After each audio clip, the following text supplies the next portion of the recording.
성경 읽어주는 남자입니다.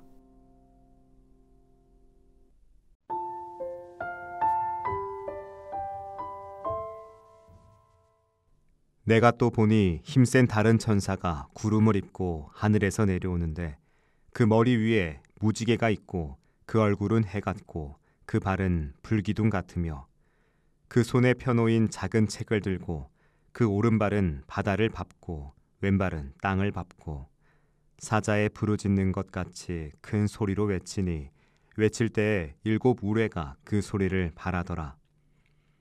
7 우레가 발할 때 내가 거룩하려고 하다가 곧 들으니 하늘에서 소리가 나서 말하기를 7 우레가 발한 것을 임봉하고 기록하지 말라 하더라. 내가 본 바 바다와 땅을 밟고 섰는 천사가 하늘을 향하여 오른손을 들고 세세토록 살아계신 자 곧 하늘과 그 가운데 있는 물건이며 땅과 그 가운데 있는 물건이며 바다와 그 가운데 있는 물건을 창조하신 이를 가리켜 맹세하여 가로되 지체하지 아니하리니 7째 천사가 소리내는 날 그 나팔을 불게 될 때에 하나님의 비밀이 그 종 선지자들에게 전하신 복음과 같이 이루리라. 하늘에서 나서 내게 들리던 음성이 또 내게 말하여 가로되 내가 가서 바다와 땅을 밟고 섰는 천사의 손에 펴 놓인 책을 가지라 하기로 내가 천사에게 나아가 작은 책을 달라 한즉 천사가 가로되 갖다 먹어버리라. 내 배에는 쓰나 내 입에는 꿀같이 달리라 하거늘 내가 천사의 손에서 작은 책을 갖다 먹어버리니 내 입에는 꿀같이 다나 먹은 후에 내 배에서는 쓰게 되더라. 저가 내게 말하기를 내가 많은 백성과 나라와 방언과 임금에게 다시 예언하여라 하리라 하더라.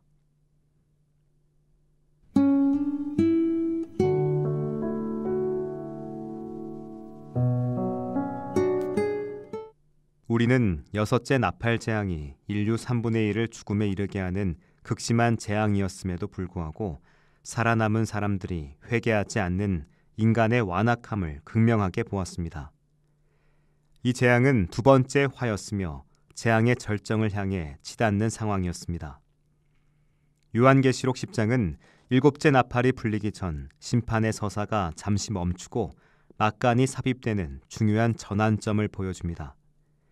이 본문은 요한에게 하나님의 비밀과 함께 새로운 사명이 주어지는 귀한 시간이자 말씀의 달콤함과 쓰라림 그리고 사명이라는 주제를 우리에게 던져줍니다. 요한은 힘센 다른 천사가 하늘에서 내려오는 걸 봅니다. 그 천사는 구름으로 옷 입고 머리에는 무지개가 있으며 얼굴은 해 같고 발은 불기둥 같습니다.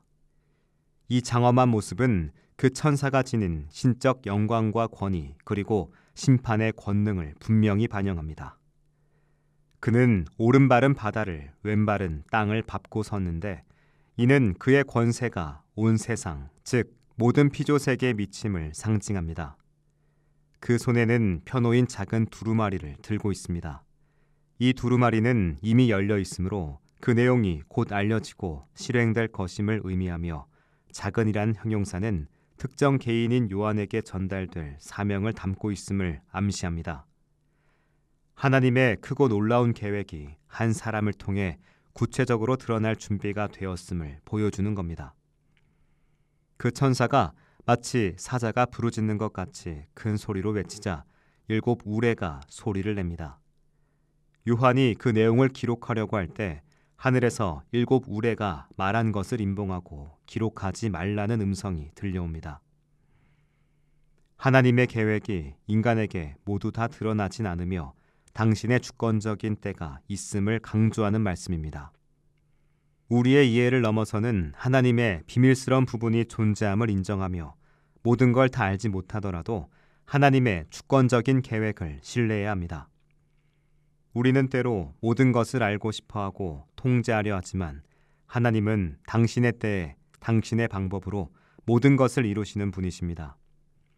천사는 하늘을 향해 오른손을 들고 영원히 살아계신 창조주 하나님을 가리켜 맹세합니다.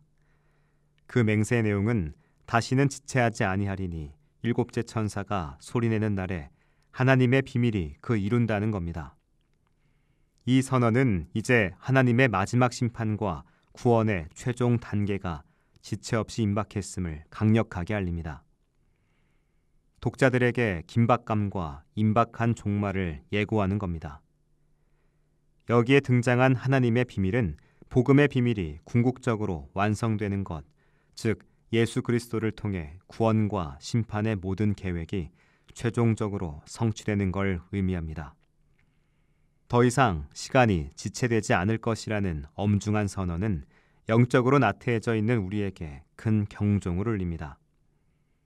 이어지는 장면에서 요한은 하늘에서 들려온 음성을 따라 힘센 천사의 손에 펴 있는 작은 두루마리를 받아 먹으라는 명령을 받습니다.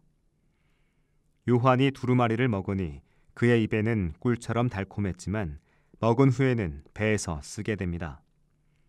이 이중적인 경험은 하나님의 말씀이 가진 양면성을 상징합니다.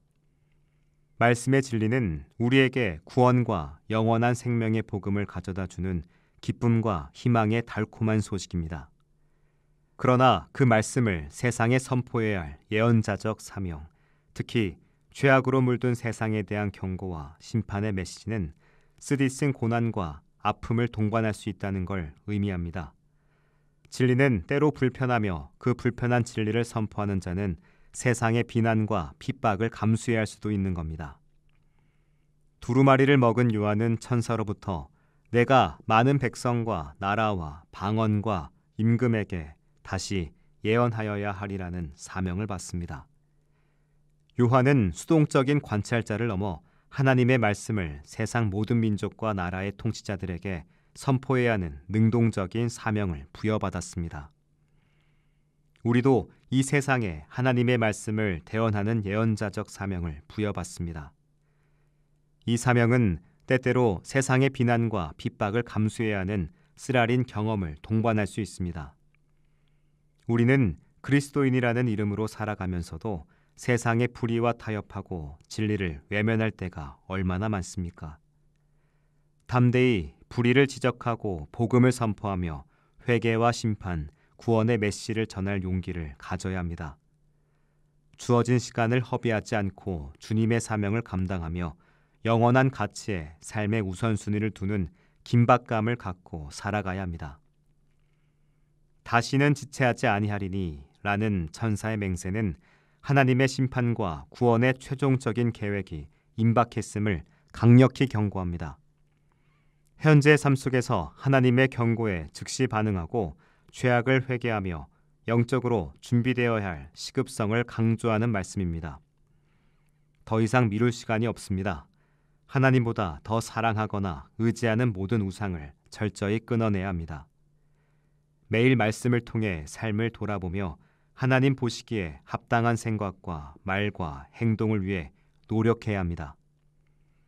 하나님의 말씀은 우리에게 구원의 기쁨과 위로를 주지만 동시에 세상의 죄악과 불의에 대한 경고 그리고 순종과 희생을 요구하는 쓴맛을 동반합니다.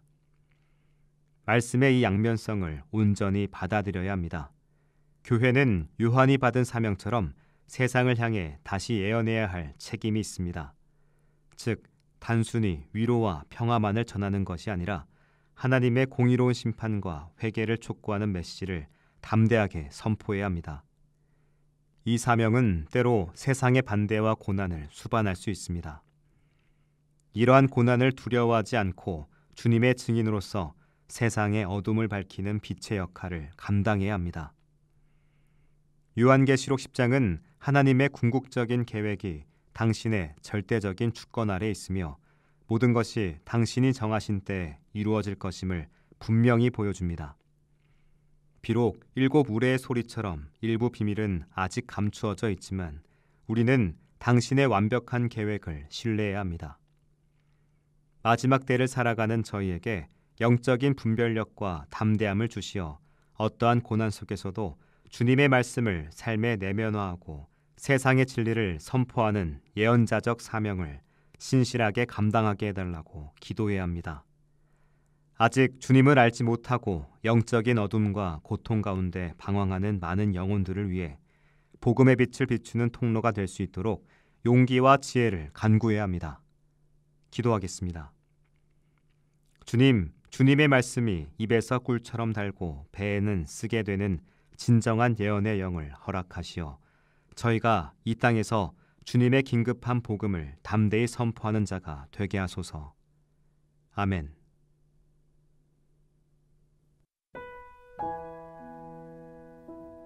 지금까지 묵상에 함께하는 교회 홍정한 목사, 내레이션 성경 읽어주는 남자였습니다.